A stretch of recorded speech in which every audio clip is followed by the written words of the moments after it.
చాయ్ biscuit సమర్పించు Radhe Govinda our first story podcast episode 1.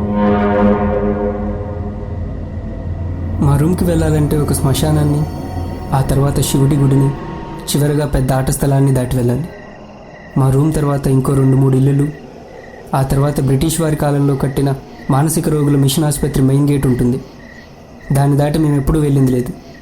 అద్దె తక్కువ కదా అని అక్కడ తీసుకున్నాం. మేము ఉండేది 4 అంతస్తుల భవనంలో గ్రౌండ్ ఫ్లోర్లోని సింగిల్ రూమ్. నేను ఇంకో 2 కలిసి ఉంటాం. ఒకటే రూమ్, దాంట్లోనే బాత్రూమ్ కూడా. ఎవరు వచ్చేది వెళ్ళేది మాకు కనిపిస్తూ ఉండేది. లిఫ్ట్ మా రూమ్కి ఎడం వైపుగా, మెట్లకు కుడివైపుగా ఉండేది. మా రూమ్ పక్కనే వాచ్మెన్ రూమ్ ఉండేది. రూమ్లో నాకు ఒక్కడికే చనిపోయిన తర్వాత విషయాల గురించి చాలా ఆసక్తి. మిగిలిన 2కి కొద్దిగా భయం ఉండేది. నేను అవి ఇవి చెప్పి రాత్రిపూట వాళ్ళని భయపెడుతూ ఉండేవాడిని. నా కంప్యూటర్లో సినిమాలన్నీ దయ్యాల సినిమాలే. భాషాభేదం చూపించకుండా అన్ని భాషల్లోని హారర్ సినిమాలు చూసేవాడిని. ఎందుకింత ఆసక్తి అంటే, చిన్నప్పుడు మా ఊళ్ళో వినిపించే కథ గురించి చెప్పాలి మీకు. అప్పుడు నాకు 10 ఏళ్ళు అనుకుంటా. మాది ఓ టౌన్కి దగ్గరలో ఉన్న చిన్న పల్లెటూరు. మా ఇంటికి దగ్గరలోని 200 చెట్లకు పైగా ఉండే మా మామిడి తోటలో రోజు బడి నుండి రాగానే ఆడుకునే వాళ్ళం అందరం. మా అమ్మ చెబుతుండేది, ఎంతసేపైనా ఆడుకో కానీ చీకటి పడేలోపు ఇంటికి వచ్చాయి. తోట మొదట్లోనే ఆడుకోవాలి, లోపలికి వెళ్ళకూడదు అని. ఎందుకు అని నేను చాలాసార్లు అడిగాను. తానెప్పుడూ కారణం చెప్పలేదు.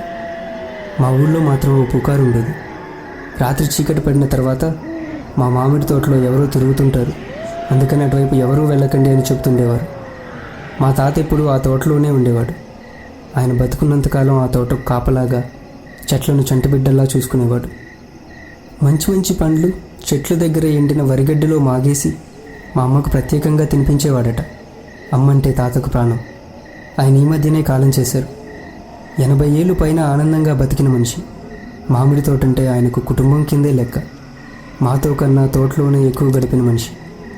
ఆ అనురాగం వల్లనే రాత్రిపూట కాపలాగా తిరుగుతుంటాడు అని అంటుండేవారు చాలామంది. మా తాత కాలం చేసిన తర్వాత వారం మా తోట చుట్టూ వేసిన కంచె పక్కగా 2 ప్రేమికులు చనిపోయి పడి ఉన్నారు. వాళ్ళ ఒంటి మీద ఎటువంటి గాయం లేదు. చావుకు కారణం ఎవరికీ తెలియలేదు. మా తాత కాలం చేసిన తర్వాత ఆ తోటను పెద్దగా పట్టించుకోలేదు మా నాన్నగారు. 200 చెట్లలో మా ఇంటి నుండి వెళ్తుంటే ముందుగా కనిపించే ఓ 20-30 చెట్లు వరకు బాగుండేవి. వాటిని దాటి ఎవరూ ముందుకు వెళ్ళేవారు కాదు. మేము కూడా తోట మొదట్లోనే ఆడుకునేవాళ్ళం. లోపలికి వెళ్ళిందే లేదు. తోటలో ఆడుకునే సమయంలో అప్పుడప్పుడు మా తాత పిలుస్తున్నట్టు అనిపించేది నాకు. మా ఫ్రెండ్స్కు చెప్పేవాడిని. వాళ్ళు సరదాగా ఆట పట్టించడానికి చేస్తున్నాను అని నవ్వేవాళ్ళు. మా తోటకు దగ్గరలో పెద్ద చెరువు, దానికి అటు చివరగా పెద్ద అడవి ఉండేవి. వినాయక నిమజ్జనం అప్పుడు తప్ప ఆ చెరువు దగ్గరికి ఎవ్వరూ వెళ్ళరు. అది కూడా సాయంత్రం 5 లోపే ముగించేస్తారు. మా తాత వాళ్ళ చిన్నప్పుడు, అంటే ఓ 100 ఏళ్ల క్రితం అక్కడ చెరువు ఉండేది కాదట. అదో శ్మశానం అట. ఏదైనా రోగం వచ్చి హఠాత్తుగా చనిపోయిన వారిని మాత్రమే అక్కడ పూడ్చేవారట. భర్తకు జబ్బు చేసి చనిపోతే అతని భార్యను పిల్లలతో సహా బతికుండగానే వారి సామాన్లు, ఆస్తులు, బంగారం అన్నిటితో కలిపి తగిలెట్టేవారట. వారి ద్వారా ఇంకెవరికైనా వస్తుందేమో అనే అనుమానంతో. అది లోతట్టు ప్రాంతం అవటం వల్ల వర్షం వచ్చినప్పుడల్లా ఆ శ్మశానం నీటితో మునిగిపోయేది. నీళ్ళన్నీ ఇంకిపోవటానికి చాలా సమయం పట్టేది. ఆ సమయంలో ఎవరైనా జబ్బుతో చనిపోతే వారిని ఓ ఇనుప పడవలో పెట్టి, నిప్పెట్టి, బూడిదను నీటికి తడవని ఒక వస్త్రంలో కట్టి చెరువులోకి విసిరేసేవారట. చెరువు ఇంకిపోయిన తర్వాత ఆ బూడిదను మట్టిలో కప్పెట్టేవారట. ఆ శ్మశానం ఎంత పెద్దగా ఉండేది అంటే చుట్టుపక్కల చాలా ఊర్ల వాళ్ళు ఇక్కడే దహనం చేసేవారు జబ్బు చేసిన వాళ్ళని. విచిత్రం ఏమిటంటే, ఎవరినైనా కాల్చేటప్పుడు పొగ అసలు వచ్చేది కాదట. ఆ తర్వాత రోజు మాత్రం విపరీతమైన పొగ వచ్చేదట. అక్కడ ఉండే ఇనుప పడవ ఇప్పుడు కనపడటం లేదు, కానీ అప్పుడప్పుడు మండుతున్న పడవ నీటిపైన తేలుతూ ఉండటం కొంతమంది చూశామని చెప్తుంటారు. నిప్పు పెట్టేందుకు వాడిన కాగడ ఎప్పుడూ మండుతూనే ఉంటుంది అంటారు. ఒక్కసారి కొంతమంది దొంగలు ఆ సమాధుల్లో ఉన్న బంగారం డబ్బు కోసం అమావాస్య రోజు రాత్రి వెళ్ళారట. కాటి కాపరిని కొట్టి మరీ లోపలికి వెళ్ళారు. వాడు ఎంత వద్దని వారిస్తున్నా వినకుండా. వాళ్ళు మళ్ళీ తిరిగి రాలేదు. తర్వాత రోజు కాపరికి శ్మశానంలో కొన్ని కొత్త సమాధులు కనిపించాయి. వాటి మీద ఆ దొంగలు తెచ్చుకున్న సామాన్లు గుర్తుగా పెట్టి ఉన్నాయట. చాలా రోజుల తర్వాత ఆ కాపరి కూడా కనిపించకుండా పోయాడు. పారిపోయాడా, చచ్చిపోయాడా అని ఎవరికీ ఆచూకీ తెలియదు. వాడి గదిలో వాడికి సంబంధించిన ఒక్క వస్తువు కూడా దొరకలేదు. శ్మశానం నుండి అప్పుడప్పుడు చిన్నపిల్లల ఏడుపులు, భార్యాభర్తలు గొడవ పడుతున్న అరుపులు, రోగంతో బాధపడుతున్న మనుషుల ఆర్తనాదాలు వినిపిస్తుండేవట. అలా వినిపించిన రోజు ఎక్కడో ఒక ఊరిలో ఎవరో ఒకరు మరణించేవారు. కొంతకాలం తర్వాత ఎవరైనా జబ్బు చేసి మరణిస్తే వారిని మాత్రమే శ్మశానం మొదట వదిలి వచ్చేవారట. ఆ తర్వాత రోజు వెళ్ళి చూస్తే ఆ శవం కనపడేది కాదు. ఈ విషయాలు తెలిసి భయంతో ఆ శ్మశానాన్ని మూసేశారు. అటువైపు ఎవ్వరూ వెళ్ళకూడదని నిశ్చయించుకున్నారు.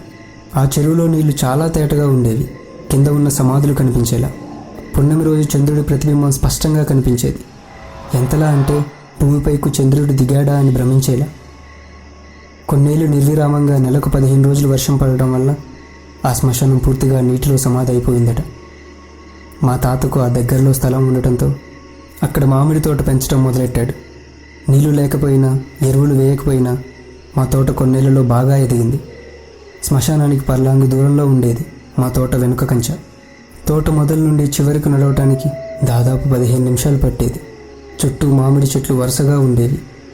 తోట చివరిలో ఉన్న చెట్లకు కాసిన పండ్లు ఎప్పుడూ పండలేదు. రేపటికి పండుతాయి అనుకుని మరునాడు వచ్చి చూస్తే చెట్టుకు ఒక్క కాయ కూడా కనపడేది కాదట. అందుకని మా తాత తోట చివరి 3 వరుసల్లోని చెట్ల పండ్లు ఎప్పుడూ చూసేవారు, కోసేవారు కాదు. మా తోటలో తిరిగే మనిషి గురించి, ఆ వెనక ఉన్న చెరువు గురించి తెలుసుకోవాలని నాకు ఎంతో ఆసక్తి ఉండేది.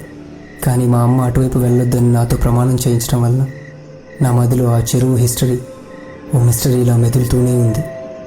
దానివల్లనే నేను చావు తర్వాత మనం ఏమవుతాం, ఆత్మలు, దయ్యాలు అనే అంశం మీద రీసెర్చ్ చేయటం మొదలెట్టాను, ఒకవైపు జాబ్ చేసుకుంటూ. ఇదే విషయం గురించి ఎప్పుడూ ఆలోచిస్తూ ఉండటం వలన నాకు ప్రతి చిన్న శబ్దం వినిపిస్తుండేది. చీకట్లో కూడా ఎదురుగా ఉన్నది ఎవరో అర్థమవుతుండేది. ప్రతి చిన్న విషయానికి భయపడేవాడిని మొదట్లో. కానీ వాటి గురించిన వివరణ తెలుసుకోవటం మొదలెట్టాక భయం తగ్గిపోయి తెలుసుకోవాలనే కుతూహలం పెరిగిపోయింది. మా ఊరి చెరువు దగ్గరికి వెళ్ళలేదు, కానీ దాని గురించి తెలిసిన ప్రతి ఒక్కరిని కలవాలని నిశ్చయించుకున్నాను. చాలామందిని కలిశాను. కలిసిన ప్రతి ఒక్కరూ ఒక్కో కథ చెప్పేవారు. నిజమో కాదో చెప్పలేను, కానీ ఆశ్చర్యంగా ఉండేవి. ఆ చెరువు గురించి ఎన్నో కథలు. ఉన్న పలంగా నీళ్ళన్నీ ఇంకిపోయి సమాధులు కనిపించేవట. నీళ్లపైకి సమాధులు తేలేవట. నీళ్ల మీద ఆకులు మునిగిపోయి రాళ్ళు తేలేవట. చెరువులో చేపలు ఒక్కటి కూడా ఉండేవి కావు. కనీసం నాచు కూడా పెరిగేది కాదు. ఎప్పుడూ నీళ్లు స్వచ్ఛంగా ఉండేవట. జబ్బు పడిన మనుషులు వాళ్ళంతట వాళ్ళే వెళ్ళి శ్మశానంలో కూర్చునేవారట.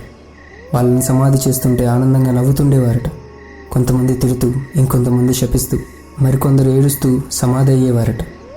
కాలంతో సంబంధం లేకుండా ఆ చెరువు దగ్గర ఎప్పుడూ చల్లగా ఉంటుందని అందరూ అనేవారు.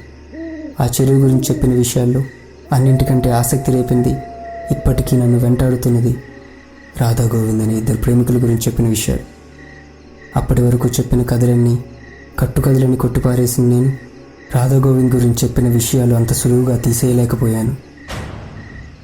మిగిలిన కథ తర్వాత భాగంలో.